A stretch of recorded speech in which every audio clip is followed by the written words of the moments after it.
নতুন ভিডিওতে প্রথমেই জানাবো সবাইকে ওয়েলকাম। যদি চ্যানেলে নতুন হয়ে থাকো অবশ্যই চ্যানেলটা সাবস্ক্রাইব করে নিও, তার কারণ মাধ্যমিক 2027-এর জন্য কিন্তু প্রত্যেক দিন আমরা বিভিন্ন রকম ভিডিও তোমাদেরকে প্রোভাইড করছি। তো আজকের এই ভিডিওতে মূলত আমরা তোমাদেরকে যে জিনিসটা বোঝাবো সেটা হচ্ছে মাধ্যমিকে যে 2 মার্কসের যে কোয়েশ্চেনগুলো থাকে ফিজিক্যাল সায়েন্স, সেই ভৌত বিজ্ঞানের 2 নম্বরের প্রশ্নগুলোর উত্তর কিভাবে লিখতে হয় বা কিভাবে লিখলে ফুল মার্কস পাওয়া যায় এটা তো অবশ্যই বলবো। বাট আজকে আমরা প্রত্যেকটা প্রশ্ন অ্যানালাইজ করব, খুব সুন্দরভাবে তোমাদেরকে বুঝিয়ে দেওয়ার চেষ্টা করব। টোটাল সেকেন্ড সামেটিভের যে সিলেবাসটা রয়েছে তোমরা নিজেরাও জানো যে কি কি রয়েছে। রাসায়নিক গণনা রয়েছে, তাপের ঘটনা সমূহ রয়েছে, চলতরিৎ রয়েছে, ধাতুবিদ্যা, তড়িৎ প্রবাহ এবং রাসায়নিক বিক্রিয়া এবং তোমাদের ইনঅর্গানিক কেমিস্ট্রি যে পার্টটা রয়েছে, এই সমস্ত কিছুর উপর বেস করে আমরা বাছাই করা কিছু কোয়েশ্চেন তোমাদের সামনে তুলে ধরবো, যে প্রশ্নগুলোই কিন্তু হুবহু পরীক্ষায় আসতে চলেছে। তো চলো কথা না বলে শুরু করি আজকের ভিডিও। আর দেখে নেওয়া যাক ফিজিক্যাল সায়েন্স আজকে সেট 1-এ তোমাদের জন্য কোন কোন প্রশ্ন আমরা রেখেছি। চলো প্রথম কোয়েশ্চেনে যাব। দেখো প্রথম কোয়েশ্চেনটা কি দিয়েছে।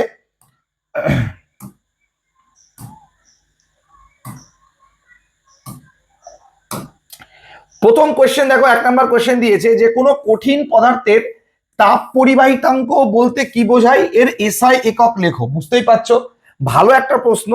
তো একটুখানি বুঝে নাও, যারা এখনো বোঝোনি ব্যাপারটা তারা একটু বুঝে নাও। চলো আমরা এখানে একটা পাঁত এঁকে নিই আগে, ঠিক আছে।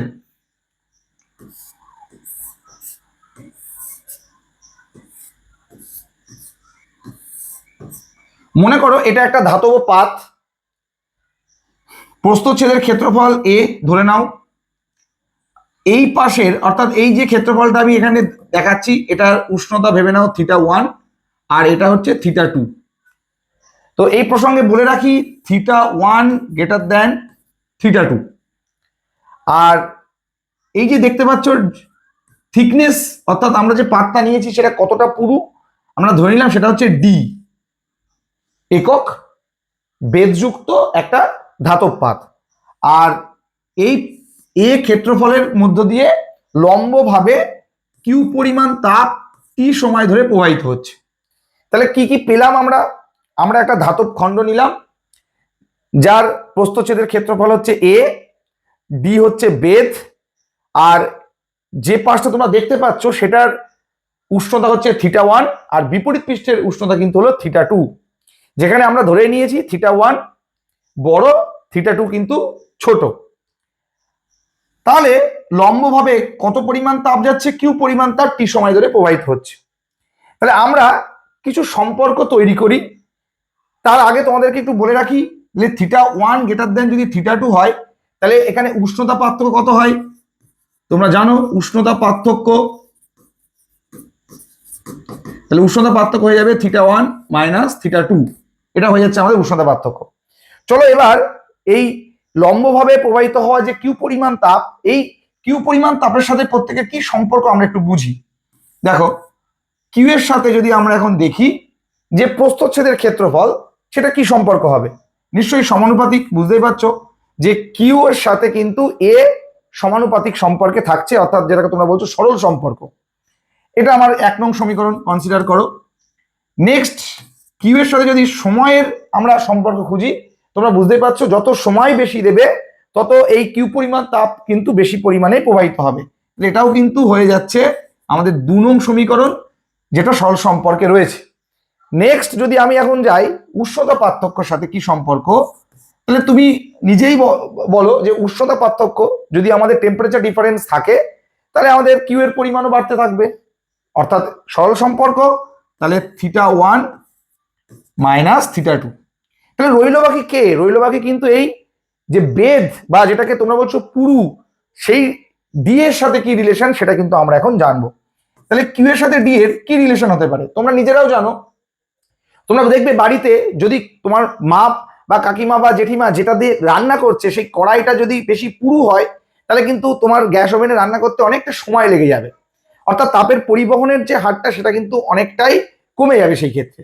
তাহলে আমাদের এখান থেকে একটা জিনিস বোঝা গেল যে যত আমাদের হাঁড়ি কড়াইগুলো পাতলা হবে তত তাড়াতাড়ি কিন্তু আমার ভিতরে থাকা জল বা অন্যান্য যে সমস্ত পদার্থগুলো আমরা রাখি, সেই ভাতের ফ্যান যা খুশি সেটা তাড়াতাড়ি গরম হবে। তার মানে এখানে আমরা একটা জিনিস বুঝতে পারলাম যে এই ডি এর ভ্যালু যত কমতে থাকবে কিউ এর পরিমাণ তত বাড়তে থাকবে। তাহলে এটা হয়ে যাচ্ছে ব্যস্ত সম্পর্ক, তাহলে 1/d। তাহলে এটাকে নাম দিলাম 3 নং আর এটা নাম দিলাম 4 নং। তাহলে দেখো আমরা কিউ এর 4টে রিলেশন কিন্তু আমরা বের করে ফেলেছি। তাহলে আমরা এই যে জিনিসটা পেলাম এটাকে যৌগিক ভেদের একটা উপপাদ্য প্রয়োগ করে দিই। তাহলে দেখো এখান থেকে আমি লিখতে পারি যে কিউ ভ্যারিয়েজেস। তাহলে আমার উপরে কি থাকলো, এ থাকলো, আর কি থাকলো, টি থাকলো, আর কি থাকলো, θ1 মাইনাস θ2 থাকলো, θ1 মাইনাস θ2 থাকলো, আর নিচে থাকলো কি, নিচে থাকলো হচ্ছে ডি। ক্লিয়ার? কি করে আসলো ইকুয়েশনটা? ক্লিয়ার? তো এবার তোমরা সবাই জানো, কি জানো, যে কিউ থাক ভ্যারিয়েজেস চিহ্ন উঠলে কি হয়, একটা সমান সমান চিহ্ন আসে, আর তার পরিবর্তে কি আসবে, একটা ধ্রুবক আসবে। সেই ধ্রুবকটাকেই আমরা ধরছি কে, এই কেটাকেই বলা হয় তাপ পরিবাহিতাঙ্ক। এই কেটাকে কি বলা হয়, তাপ পরিবাহিতাঙ্ক। তাহলে কে এর সাথে আর যারা যারা ছিল সেটাকে লিখে দিলাম, এ টি, আর ছিল θ1 মাইনাস θ2, আর নিচে ছিল আমাদের ডি। এইটা তাহলে এখান থেকে এবার কে এর মানটাকে বের করে ফেলি, তাহলেই তো হয়ে যাচ্ছে। তাহলে কে সমান সমান কি পাচ্ছি, কিউ ইন্টু ডি বাই নিচে ছিল এ টি, আর থাকছে θ1 মাইনাস θ2। কমপ্লিট। তাহলে এই হলো কিন্তু আমাদের তাপ পরিবাহিতাঙ্ক, আর আমরা এখান থেকেই কিন্তু এর একক আমরা বের করতে পারবো। ঠিক আছে, এখান থেকেই কিন্তু আমরা এর একক বের করতে পারবো, যেহেতু আমাদের এখানে এসআই একক চেয়েছে, আমরা একটু বাদে লিখছি। বাট তার আগে আমরা সংখ্যাটা দিয়ে দিই, কি লিখবে তোমরা, তোমাদের বইতেও দেখবে সংখ্যাটা রয়েছে, বাট কি করে আসলো সেটা কিন্তু আমি তোমাদের সামনে একবার দেখিয়ে দিলাম। তোমরা এইভাবে কিন্তু দেখালে ফুল মার্কস পেয়ে যাবে।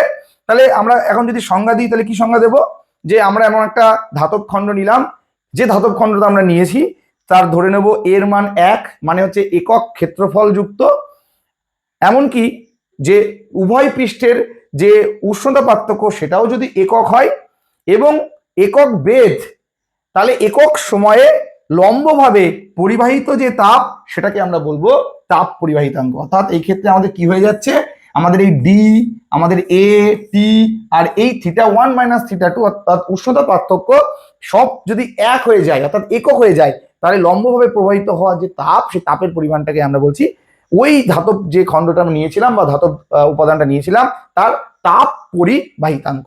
তাহলে এবার আমরা এর এসআই এককটা করে ফেলি। চলো এবার আমরা এসআই এককটা করে ফেলি। তাহলে এখান থেকে একক করব। তাহলে কিউ, কিউ মানে কি, কিউ মানে হচ্ছে তাপ, তাপের এসআই একক কি, তাপের এসআই একক তোমরা জানো, সিজিএস এ ক্যালোরি, এসআই তে জুল, তাহলে এটা হয়ে যাচ্ছে জুল। ঠিক আছে, আচ্ছা এবার ডি, ডি মানে কি, ডি মানে হচ্ছে বেধ, তাহলে বেধ কি, তাহলে সেটা দৈর্ঘ্য, তার মানে মিটার। ঠিক আছে, নেক্সট এ, এ মানে ক্ষেত্রফল, ক্ষেত্রফল মানে মিটার স্কয়ার। আচ্ছা তারপরে টি, টি মানে সময়, মানে হচ্ছে সেকেন্ড, আর তারপরে θ1 মাইনাস θ2 মানে উষ্ণতা পার্থক্য। তাহলে উষ্ণতা পার্থক্য মানে কি, সেটা একটা উষ্ণতা, তাহলে এসআই তে উষ্ণতার একক কি, কেলভিন, কেলভিন। তাহলে এখান থেকে একটা মিটার কেটে এই থাকলো, তাহলে আমরা এখন এটাকে লিখবো জুল, মিটার ইনভার্স উপরে উঠলো, second inverse, kelvin inverse. Clear? তাহলে কি পেলাম, joule, metre inverse, second inverse, kelvin inverse. তাহলে এই হয়ে গেল কিন্তু আমাদের তাপ পরিবাহিতাঙ্কের এসআই একক। ঠিক আছে, তাপ পরিবাহিতাঙ্কের এসআই একক। চলো নেক্সট প্রশ্নে যাই। চলো নেক্সট প্রশ্ন কি আছে, লোহা ও ইনভারের মধ্যে কার রৈখিক প্রসারণ গুণাঙ্ক কম, দ্বিধাতব পটি বা দ্বিধাতব পাত তোমরা যেটাকে বলো তৈরি, এর ব্যবহার উল্লেখ করো। দেখো এর উত্তরটা লিখে রেখেছি, যেহেতু অনেক লেখালেখি বোঝানোর সেরকম কিছু নেই, তো তোমরা সবাই জানো লোহা ও ইনভারের মধ্যে ইনভারের যে রৈখিক প্রসারণ গুণাঙ্ক অনেকটাই কম, প্রায় শূন্যের কাছাকাছি, এটা এরকম টাইপসের উত্তর আসলে লিখে দেবে। আর দ্বিধাতব পাত বা রিবেট তোমরা সবাই জানো, তো রিবেটের কাজ কি, দ্বিধাতব পটি তৈরিতে ইনভার এবং লোহার তৈরি দুটো সমান দৈর্ঘ্যের পটিকে রিভেট করে জুড়ে দেওয়া হয়। উষ্ণতা বৃদ্ধি করলে লোহার প্রসারণ বেশি হওয়ায় পটি ইনভারের দিকে বেঁকে যায়। এই ধর্মকে কাজে লাগিয়ে স্বয়ংক্রিয় থার্মোস্ট্যাট সুইচ তৈরি করার ক্ষেত্রে কিন্তু আমরা ব্যবহার করে থাকি। তো এই উত্তরটা লিখলে কিন্তু তোমরা একদম ফুল মার্কস পেয়ে যাবে। চলো পরের প্রশ্নে যাব। পরের প্রশ্ন কি আছে দেখো, রাসায়নিক গণনার একটা প্রশ্ন এখানে, যে 24 গ্রাম ম্যাগনেসিয়ামকে অতিরিক্ত অক্সিজেনের সম্পূর্ণ দহন করলে কত গ্রাম ম্যাগনেসিয়াম অক্সাইড পাওয়া যাবে।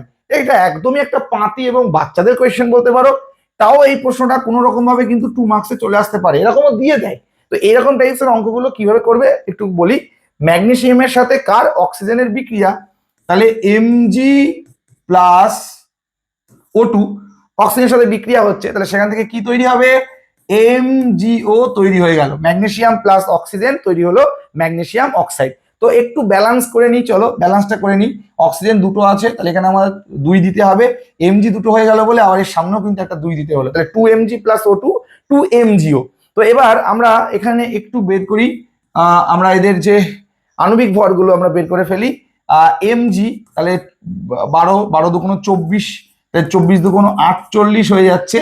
আর এদিকে ম্যাগনেসিয়াম অক্সাইড MgO, তো তাহলে এখানে MgO কিন্তু আবার একটুখানি আণবিক ভরটা বের করি, তাহলে 2, আর এখানে ছিল Mg ম্যাগনেসিয়াম জানো 24, আর তার সাথে অক্সিজেন হচ্ছে 16, তার সাথে অক্সিজেন 16, তাহলে কত হলো দেখে নি, 6 আর 4 10 0 40, তাহলে এখানে হয়ে গেল 80। তাহলে ক্লিয়ারলি বোঝা গেল যে 48 গ্রাম ম্যাগনেসিয়াম থেকে 80 গ্রাম কি পাওয়া যায়, ম্যাগনেসিয়াম অক্সাইড পাওয়া যায়। তাহলে আমাদের এখন 24 গ্রামের জন্য কত, নিশ্চয়ই হাফ হবে। আর কি করার আছে, কোনো প্রবলেম তো দেখতে পাচ্ছি না। 48-এর থেকে পাওয়া যাচ্ছে 80, তাহলে একে কত 80/48, আর 24-এ কত, তাহলে 80/48 ইন্টু 24, 24 দুগুণ 48 হয়ে গেল 40, তাহলে সঠিক উত্তর হলো 40। চলো পরবর্তী কোয়েশ্চেনে যাওয়া যাক, দেখি কি কোয়েশ্চেন আছে। কোন পরিবাহীতে তড়িৎ প্রবাহের ফলে উৎপন্ন তাপ সংক্রান্ত জুলের সূত্র, দারুণ প্রশ্ন। জুলের সূত্র কিন্তু পরীক্ষায় আসে, খুব গুরুত্বপূর্ণ প্রশ্ন। দেখো জুলের সূত্র যদি তোমাকে পরীক্ষার হলে লিখতেই হয়, শুধু এইটুকু মনে রাখো, H ভ্যারিয়েজেস I square RT, just এইটুকু মনে রাখো, এখানেই দেখবে সব উত্তর তৈরি হয়ে গেছে। একটু বাংলাটা মনে রাখো, H মানে হচ্ছে উৎপন্ন তাপ, মনে থাকবে, H মানে হচ্ছে উৎপন্ন তাপ, I মানে তড়িৎ প্রবাহ মাত্রা, তড়িৎ প্রবাহ মাত্রা, আর মানে হচ্ছে রোধ, তোমরা সবাই জানো রোধ, আর টি মানে হচ্ছে কিন্তু সময়। তো জাস্ট এই জিনিস কটা মনে রাখো, তাহলে হয়ে যাচ্ছে। দেখো জুলের 3টে সূত্র রয়েছে, প্রথম সূত্র, দ্বিতীয় সূত্র এবং তৃতীয় সূত্র। প্রথম সূত্রটা মানে হচ্ছে H ভ্যারিয়েজেস I স্কয়ার, যেখানে আর আর টি কিন্তু স্থির থাকবে। তাহলে লেখার স্টাইলটা কেমন হবে, যে কোনো পরিবাহীর রোধ এবং তড়িৎ প্রবাহের সময় যদি স্থির থাকে, তাহলে ওই পরিবাহীতে উৎপন্ন তাপ তড়িৎ প্রবাহ মাত্রার বর্গের সমানুপাতিক। কি বললাম, কোন পরিবাহীতে তড়িৎ প্রবাহের সময় এবং রোধ যদি স্থির থাকে, তাহলে ওই পরিবাহীতে উৎপন্ন তাপ তড়িৎ প্রবাহ মাত্রার বর্গের সমানুপাতিক। নেক্সট দ্বিতীয় সূত্র যদি যাই, H ভ্যারিয়েজেস R হয়ে যাবে, আর তখন I আর T কিন্তু স্থির থাকবে। তাহলে একদম একই রকম লেখা থাকবে যে কোনো পরিবাহীর তড়িৎ প্রবাহ মাত্রা এবং তড়িৎ প্রবাহের সময় যদি স্থির থাকে, ওই পরিবাহীতে উৎপন্ন তাপ রোধের সাথে সমানুপাতিক। আর থার্ডের সূত্র বুঝতেই পারছো, লাস্ট টি, তখন কিন্তু আর আর আই কিন্তু স্থির থাকবে। তাহলে কোনো পরিবাহীর রোধ এবং তড়িৎ প্রবাহ মাত্রা যদি স্থির থাকে, তাহলে ওই পরিবাহীতে উৎপন্ন তাপ তড়িৎ প্রবাহ সময়ের সাথে সমানুপাতিক। ক্লিয়ার? তো এই হচ্ছে কিন্তু H ভ্যারিয়েজেস I স্কয়ার RT, এটা মনে রাখবে, তাহলে জুলের 3টি সূত্র অনায়াসে তোমরা লিখে আসতে পারবে। চলো নেক্সট প্রশ্নে চলে যাই। কোষের তড়িৎচালক বল এবং বিভব প্রভেদের মধ্যে কিন্তু দুটো পার্থক্য, দেখো এই পার্থক্য দুটো লিখে রেখেছি, এই দুটোই তোমরা পরীক্ষায় লিখবে। কি আছে দেখো, মুক্ত বর্তনীতে কোষের দুই প্রান্তের বিভব পার্থক্যই হলো তড়িৎচালক বল, কিন্তু বদ্ধ বর্তনীতে কোষের দুই প্রান্তের বিভব পার্থক্য হলো বিভব প্রভেদ। এটা মনে রাখতে হবে। তাহলে কিন্তু তড়িৎচালক বল মুক্ত বর্তনীতে কোষের দুই প্রান্তের বিভব পার্থক্য, আর এটা বদ্ধ বর্তনীতে কোষের দুই প্রান্তের বিভব পার্থক্য হলো কিন্তু বিভব প্রভেদ। তড়িৎচালক বল হলো বিভব প্রভেদের কারণ, আর বিভব প্রভেদ হলো তড়িৎচালক বলের ফলাফল। তো এই দুটো পার্থক্য লিখবে, ব্যাস কমপ্লিট হবে। নেক্সট প্রশ্ন, চলো। জলের তড়িৎ বিশ্লেষণের সময় সামান্য লঘু সালফিউরিক অ্যাসিড মেশানো হয় কেন, আর তড়িৎ বিশ্লেষণে কোন শক্তি থেকে কোন শক্তি রূপান্তর হয়? দারুণ প্রশ্ন, দারুণ প্রশ্ন। দেখো মনে রাখবে যে বিশুদ্ধ জলের কথা বলা হচ্ছে, যে বিশুদ্ধ জলের কথা বলা হচ্ছে, এই বিশুদ্ধ জল কিন্তু মৃদু তড়িৎ বিশ্লেষ্য বা তড়িৎ পরিবহন করতে পারে না বললেই চলে, একদম এরকম।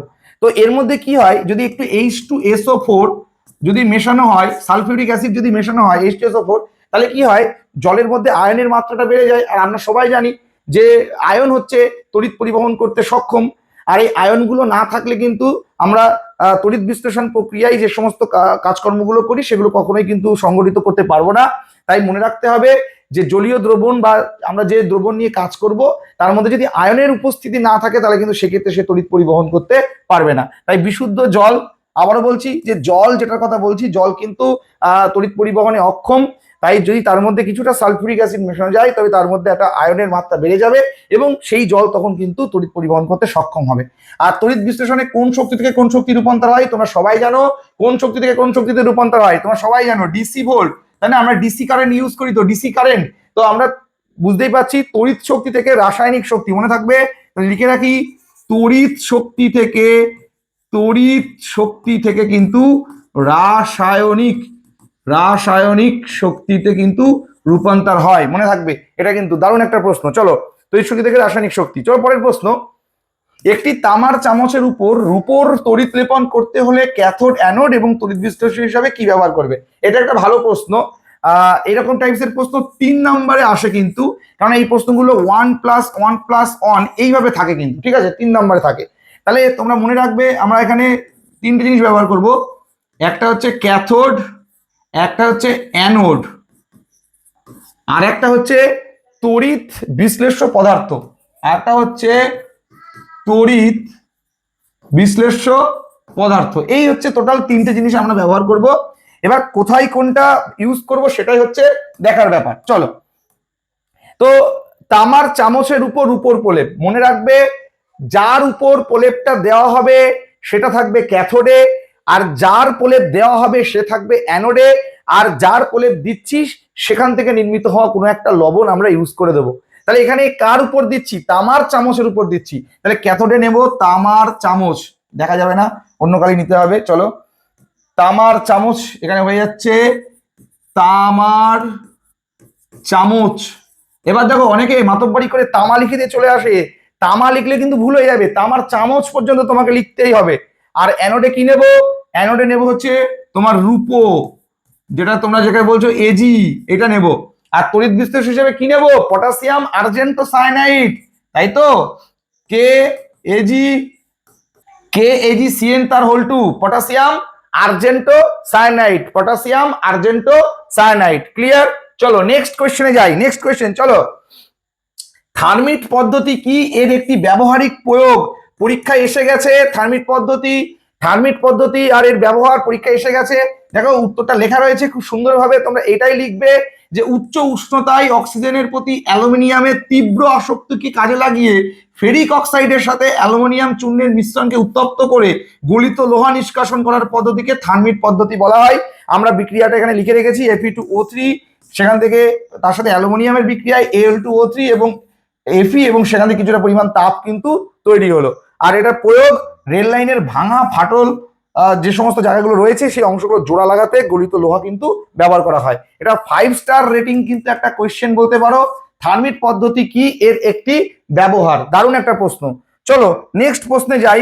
9 নাম্বার, অ্যানোড মাঠ কি এবং এর দুটো পাওয়া যায় মূল্যবান ধাতু। দেখো অ্যানোড মাঠ তোমরা জানো যে তামার যখন আমরা বিশোধন করি, সেই তামার বিশোধন করতে গিয়ে আমাদের যে অশুদ্ধ তামার অ্যানোডের পাশে ঘিরে একটা মসলিনের থলির ভিতরে কিছু মূল্যবান ধাতু থাকে, প্লাটিনাম থাকে, হ্যাঁ, সোনা থাকে, রূপো থাকে। তো এই মসলিনের থলির মধ্যে যে এই প্লাটিনাম, সোনা, রূপা এইগুলো যেটা কাদার আকারে জমা হয় সেটাকে আমরা বলবো অ্যানোড কাদা বা অ্যানোড মাড। তাহলে এখান থেকে আমরা কি কি মূল্যবান ধাতু পেতে পারি? আমরা বুঝতেই পারছি AU পেতে পারি, PT পেতে পারি, AG পেতে পারি, ক্লিয়ার? এই কটা। নেক্সট চলো পরের প্রশ্ন, নেসলার বিকারকের সাহায্যে কিভাবে অ্যামোনিয়া গ্যাস শনাক্ত করবে? বিক্রিয়াটির পর্যবেক্ষণ লেখো। দারুণ একটা প্রশ্ন।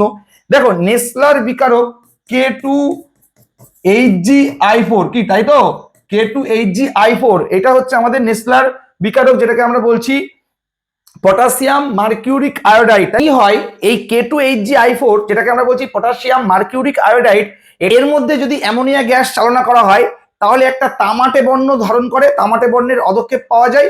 অনেকে আবার বলে লালচে বাদামি, তো কথাটা একটু লিখে রাখি, তামাটে বর্ণ অথবা লালচে বাদামি, ঠিক আছে? তো এই যে কালারটা দেখবো, এটা দেখেই আমরা শনাক্তকরণ করব যে নিশ্চয়ই নমুনার মধ্যে কি রয়েছে, নমুনার মধ্যে অ্যামোনিয়া গ্যাস অর্থাৎ NH3 রয়েছে। তাহলে গ্যাস শনাক্ত করার জন্য পর্যবেক্ষণ অ্যামোনিয়ার একটা ঝাঁঝালো তো গন্ধ পাবোই, আর তার সাথে এই তামাটে লালচে বাদামি বর্ণের যে একটা আমরা পাবো, পদক্ষেপ পাবো, তো সেটা দেখেই কিন্তু আমরা বিবেচনা করে বুঝবো যে হ্যাঁ এটাই হচ্ছে নমুনায় অ্যামোনিয়া গ্যাস রয়েছে। তো তোমাদের সাথে তো সমস্ত প্রশ্ন শেয়ার করলাম আজকের ক্লাসে। এই কটা প্রশ্ন খাতাতে তুলে রাখবে, এই কটা প্রশ্নের মধ্যে থেকেই কিন্তু তোমাদের পরীক্ষায় এসে যাবে, আর প্রশ্নগুলোর উত্তর কিন্তু সুন্দরভাবে লিখে আসবে, কালো কালি দিয়ে পয়েন্ট করবে, নীল কালি দিয়ে উত্তর, তাহলে বেটার রেজাল্ট করতে পারবে। আর যতটা প্রয়োজন ততটাই লিখবে, বেশি কিছু লেখার দরকার নেই। তো দেখা হচ্ছে সেট 2-তে, ততক্ষণ সবাই ভালো থেকো। আর আমাদের ইচ্ছা আছে আপ টু মাধ্যমিক 2027 পর্যন্ত এই সেটটাকে কন্টিনিউ করার, এই সেটটা এরকম ভাবে 100টা এপিসোড আমরা তোমাদের সামনে তুলে ধরতে চাই। তো দেখা হবে নতুন এপিসোডে, ততক্ষণ সবাই ভালো থেকো, সুস্থ থেকো, টেক কেয়ার।